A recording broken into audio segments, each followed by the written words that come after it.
શું તમારું driving licence expire થઈ ગયું છે? તો હવે ગભરાવાની જરૂર નથી.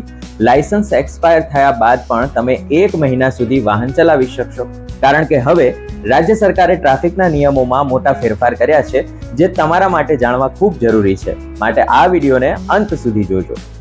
સૌથી પહેલા વાત કરીએ લાયસન્સની માન્યતા પર થયેલા બદલાવ.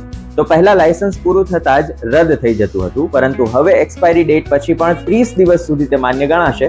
આ 30 દિવસનો ગ્રેસ પીરિયડ મળે છે, જેથી લેટ ફી પણ લાગતી નથી, અને 30 દિવસ પછી જો રિન્યુ કરાવો તો દંડ લાગી શકે છે, અને 1 વર્ષ પછી લાયસન્સ પણ રદ થઈ શકે છે. બીજો બદલાવ છે વીમા અંગે. જો તમે જૂનું વાહન ખરીદ્યું હોય તો વીમો તમારા નામે ટ્રાન્સફર કરવા માટે હવે તમને પૂરો 1 મહિનો મળશે. ત્રીજી બાબત છે વાહનના રજીસ્ટ્રેશનની. વાહનનું રજીસ્ટ્રેશન કેન્સલ કરાવવાની મુદત 14 દિવસથી વધારીને હવે 30 દિવસ કરવામાં આવી છે.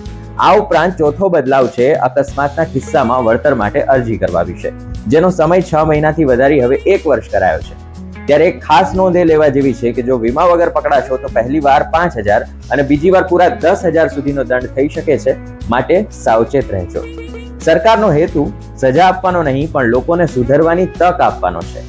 આ વિડીયો તમારા એવા મિત્રોને અત્યારે જ શેર કરો જેનું લાયસન્સ એક્સપાયર થવા આવ્યું હોય, અને આવી ઉપયોગી માહિતી માટે મને ફોલો કરવાનું ભૂલતા નહીં.